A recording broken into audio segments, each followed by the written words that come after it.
Good afternoon. Thank you for being here with us today. As we have heard for the last month through the media, first of all, and thank you for each one of you reporting, we've heard that the governor is going to be calling a special session.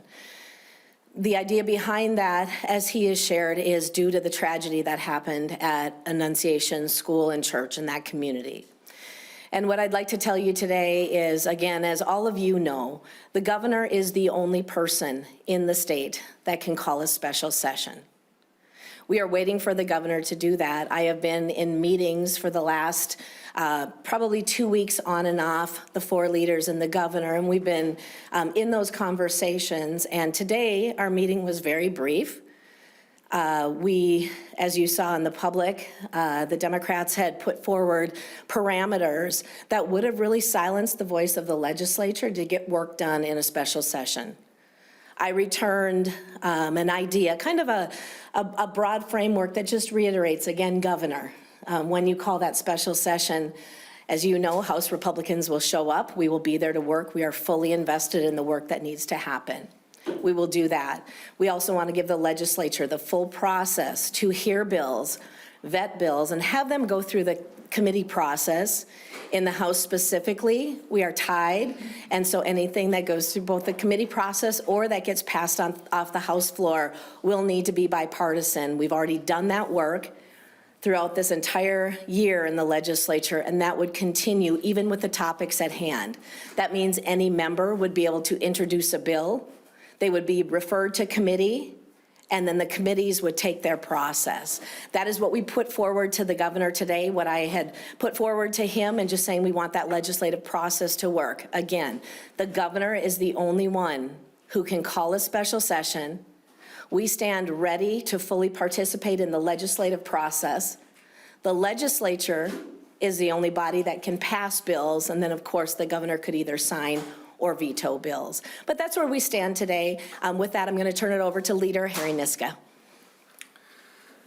Thank you. Well, it's become clear, I think, to everyone what should have been obvious from the start, that the governor's talk of a special session has been a partisan political stunt from the beginning. Unfortunately, he has not been interested, or it's not acted as if he's interested in finding bipartisan solutions to the problem of school safety, the problem of public safety, the problem of mental health, but has instead been trying to demand something that's really, frankly, bizarre in the history of special sessions in Minnesota. The idea that Democrats who wouldn't even give certain bills hearings when they had the majority now want to fast track those bills through without actually even releasing what the language of those bills would be, but try to fast track those through in a special session.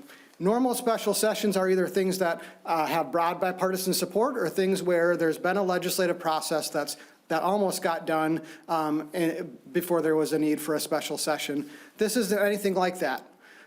Republicans have been have made clear that we're open to serious bipartisan solutions when it comes to school safety, when it comes to public safety, when it comes to mental health, and now it's clear that the governor really isn't interested in that. He's really just interested in trying to politicize a really horrible tragedy, and that is really unfortunate for the state of Minnesota, the lack of leadership from his corner. We'll take questions. Did you guys submit a proposal, and what did that include, what did that not include? Again, yes, I did send something over to the governor's office, and it included the fact that the governor is the only one that can call that special session. Bills will be introduced. Determinations would be made if we would go that far as any spending that would take place. That could be discussions and decisions made by the four leaders. Bills will make their way through the process and then be able to be voted on, whether it's in committee or on the House floor. It was just very basic of how the legislature actually works. And to Leader Niska's point, I think it's important to recognize the work that we did when we returned on June 9th for a one-day special session. That work had already been fully vetted all the way through the entire legislative session. Bills were introduced, they were discussed. As you know, we have co-chairs in every committee. That was already worked on. This is a very unique situation that we can handle, but it needs to fully be vetted through the legislative process in order to get the work done in a bipartisan way. Did you guys have any mention in your proposals of gun legislation at all? We didn't have anything specific as far as any bill language or any specifics on that. We included school and community safety, mental health supports, public safety, and as you know, public safety also includes guns, firearms, and any type of law that goes around that. So it's very broad, but we also had said not limited to that. As you know, the governor has been very clear on wanting to handle the fraud that continually comes up to the surface where you're reporting on fraud. That OIG bill did not get over the finish line in the House at the end of this year. And so this would give the opportunity, should the governor want, but specifically should legislators want to move those fraud preventions through, they would be able to do that in this process. Again, bills introduced, referred to committee, passed through committees, and then back onto the House floor. I know you've said that you need to see language around any kind of gun restrictions before you can take a stance, but is there any world where you would even consider like a restriction or any kind of, ban on an assault type weapon?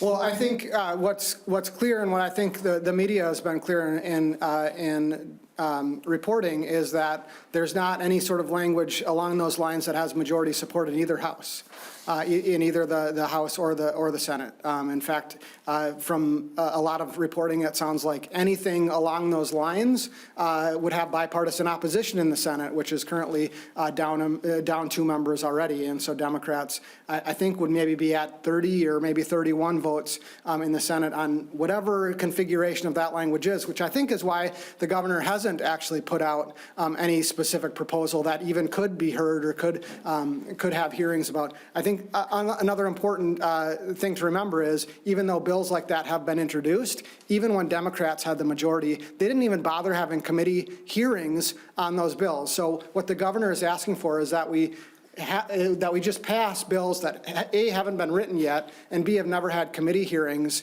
and skip past the entire legislative process, ignore the voice of all of the other legislators, all of their districts, and just skip straight to the end based on demands that he's making to leadership. That's never been the way we govern in Minnesota. It's not the right way to govern in Minnesota, and really it's just political posturing by the governor, and which is a really unfortunate way to handle a tragedy that we should be able to come together and find some solutions on. Obviously, you only control your caucus, so you heard from the Annunciation parents, they want an assault weapons ban, high capacity magazine ban. Does your caucus support anything even close to what they're asking for?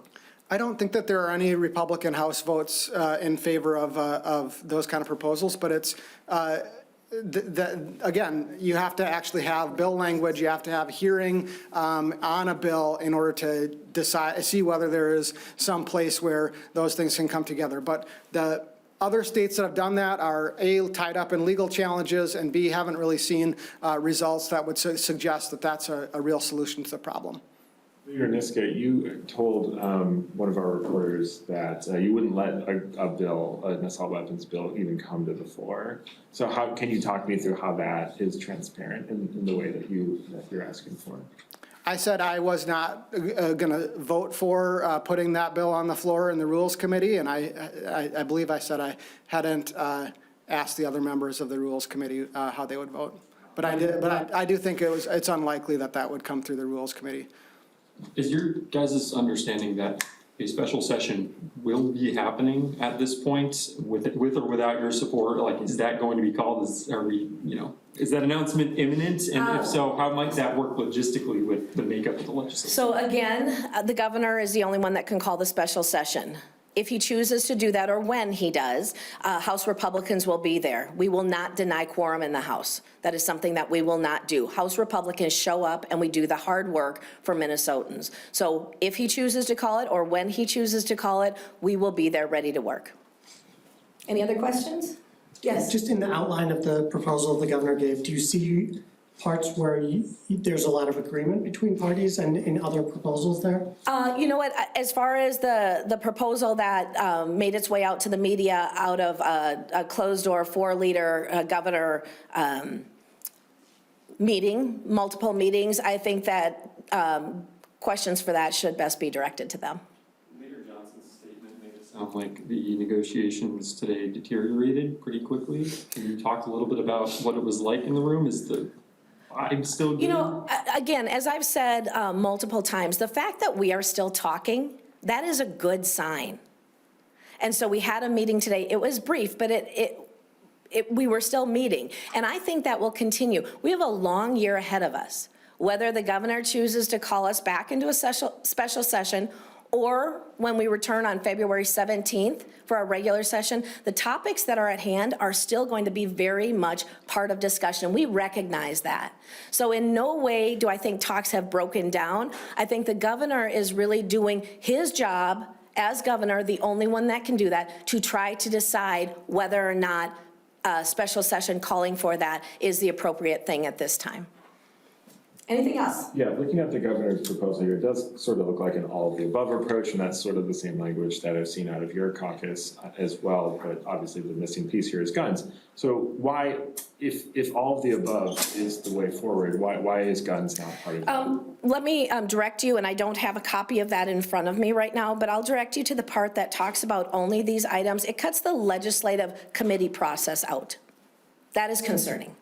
As you read through that proposal, we have to have bills that are fully vetted within the committee process and then moved forward. And so I'm not going to get into the specifics on that. Those are good questions for how they see that working. But typically, what we would be doing is we would be having conversations about framework, logistics, time frame, and security concerns about a special session. And then the legislative work can continue on in a condensed form, but can continue on in a transparent process, and then we would go from there. Anything else? Any other questions? Just to clarify your point here, is your specific contention that you're expressing there with the part that says if any legislative committee is unable to agree to final details, legislative leaders and the governor will be responsible for approving final bill language, et cetera? That is part of it, but if you go further up into the document where it talks about only these items before the list of A through I think it is, that sentence right before there is the one that is of most concern. Any other questions or clarification? Thank you again for being here. House Republicans stand ready to go. We will lead with integrity, and we look forward to doing the work for the people of Minnesota. Very, very hard topics, but things that have to get done. Community safety, school safety, mental health supports, and punishing criminals. As we've seen the number of shootings across Minnesota escalate, we have got to get a hold of public safety too. That includes our kids in our schools. We look forward to doing the work, and it will continue on. Thank you.